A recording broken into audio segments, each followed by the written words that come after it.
Hello friends, मैं देवांश। आज हम BSc first year inorganic chemistry का फर्स्ट चैप्टर आयोनिक सॉलिड्स पढ़ेंगे। ये जो वीडियोस मैं बनाऊंगा, ये फर्स्ट वीडियो इंट्रोडक्शन चलेगा इसमें। उसमें मैं इंग्लिश और हिंदी दोनों में आपको बताऊंगा, तो इसमें इंग्लिश मीडियम हिंदी मीडियम की आपको कोई टेंशन नहीं होगी।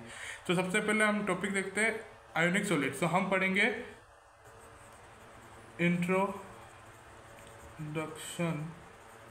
Of ionic solids. Ionic solid मतलब आयोनिक ठोस। तो आयोनिक सॉलिड्स के बारे में हम एक बार बेसिक इंट्रोडक्शन देख लेते हैं। उसके बाद अपन आगे आयोनिक स्ट्रक्चर वगैरह जो टॉपिक्स है वो पढ़ेंगे। तो आयोनिक सॉलिड्स का नेचर अपन पढ़ रहे हैं। तो फर्स्ट है ये कूलम्बिक फोर्स। कूलम्बिक फोर्स मतलब हिंदी में कूलम्बिक बल।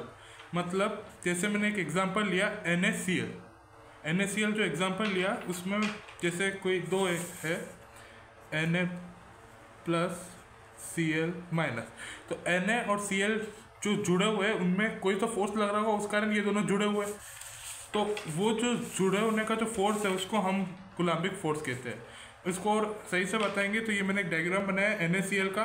तो जो पर्पल रंग का है वो Na+ है और जो ऑरेंज रंग का है वो Cl- है। ठीक है, तो Na+ और Cl- के बीच में बॉन्ड बन रहा है। ये बॉन्ड बन रहा है, तो इन दोनों के बीच में जो बॉन्ड बन रहा है, उनमें कोई ना कोई फोर्स लग रहा होगा या कोई ना कोई अट्रैक्शन लग रहा होगा जिससे वो बॉन्ड बन रहा है। तो उस अट्रैक्शन को हम बोलते हैं इलेक्ट्रोस्टैटिक अट्रैक्शन या इलेक्ट्रोस्टैटिक फोर्स। और इसी इलेक्ट्रोस्टैटिक फोर्स जो है, ये जो आपको इलेक्ट्रोस्टैटिक फोर्स दिख रहा है, इसी को हम कूलम्बिक फोर्स भी कहते हैं, कूलम्बिक बल भी कहते हैं, इलेक्ट्रोस्टैटिक फोर्स को। ठीक है, इसका जो नेचर, सेकंड नेचर है इसका, ये हार्ड और ब्रिटल होता है। हार्ड हिंदी में कठोर और भंगुर होता है। भंगुर, ब्रिटल मतलब होता है बिखर जाता है। ये मतलब हल्के से भी चोट या प्रेशर पड़ने पे ये जो हार्ड चीज़ होती है बिखर जाती है। हार्ड चीज़ बिखर जाती है। ठीक है, ब्रिटल मतलब बिखर जाता है, भंगुर से। ठीक है, क्योंकि कारण बिकॉज ऑफ क्लोजली पैक्ड। ये कुछ ज़्यादा ही मतलब एकदम क्लोजली पैक्ड होता है। आप जैसे देख सकते हो एकदम पास बॉन्ड बना रहे, उस कारण ये सॉलिड इन नेचर होते हैं। पर इनका जो बॉन्ड, जो कूलम्बिक फोर्स है, वो इतना ज़्यादा अट्रैक्टिव या इतना ज़्यादा पावरफुल नहीं होता, जिसके कारण ये बिखर जाते हैं। ठीक है, अब इनका जो मेल्टिंग पॉइंट और बॉइलिंग पॉइंट होता है वो हाई होता है। High melting point and boiling point होता है। मेल्टिंग पॉइंट गलनांक और बॉइलिंग पॉइंट को हम बोलेंगे क्वथनांक। ठीक है, मेल्टिंग पॉइंट को हम MP से डिनोट करते हैं और बॉइलिंग पॉइंट को BEP से। एग्जाम्पल लिया अपन ने NaCl का एग्जाम्पल लिया। तो इसमें जो मेल्टिंग पॉइंट होती है वो 801 डिग्री सेंटीग्रेड होता है और बॉइलिंग पॉइंट 1465 डिग्री सेंटीग्रेड होता है। 1465 डिग्री सेंटीग्रेड और 801 डिग्री सेंटीग्रेड मेल्टिंग पॉइंट। ऐसे ही CaCl2 में 772 डिग्री सेंटीग्रेड और 1935 डिग्री सेंटीग्रेड। ठीक है, बॉइलिंग पॉइंट ये बहुत हाई होता है। क्यों, अगर अपन कंपेयर करें एक जानकारी के हिसाब से, जो वाटर का मेल्टिंग पॉइंट जो होता है, आप देख सकते हैं जानकारी के हिसाब से नोट है, वाटर का जो H2O जिसको अपन डिनोट करते हैं, उसका मेल्टिंग पॉइंट तो होता है 0 डिग्री सेंटीग्रेड और बॉइलिंग पॉइंट होता है अपना 100 डिग्री सेंटीग्रेड। ठीक है, NaCl सोडियम क्लोराइड आप जानते ही है, और CaCl कैल्शियम क्लोराइड। ठीक है, आगे बढ़ते हैं अपन। इसका जो चौथा पॉइंट है, प्रॉपर्टी है, वो है ये इंसुलेटर इन नेचर होते हैं।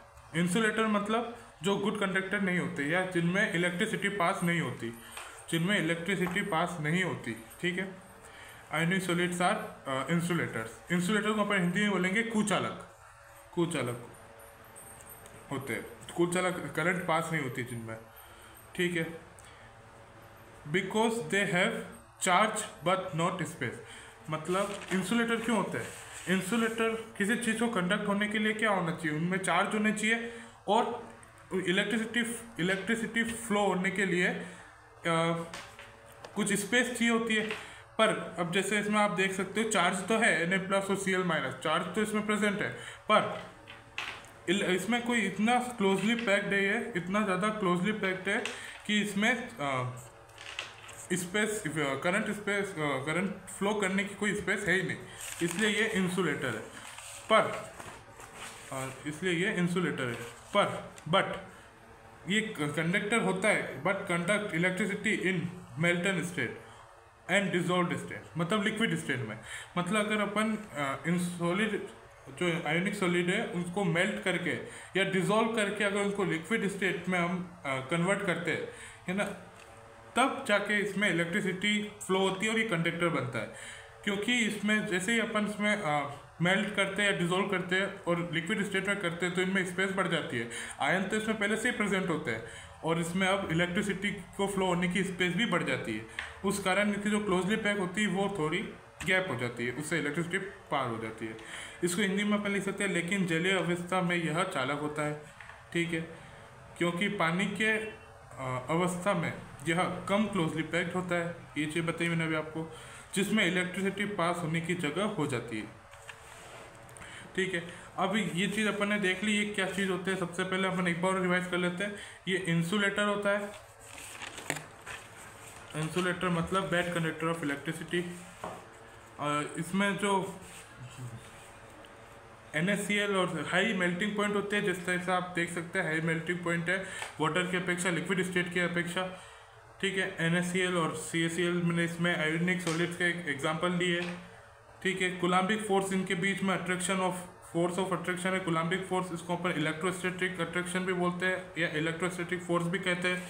हार्ड होता है एंड ब्रिटल होता है, कठोर और भंगुर होता है, क्लोजली पैक्ड होता है और गलनांक और क्वथनांक मेल्टिंग पॉइंट और बॉइलिंग पॉइंट हाई होते हैं।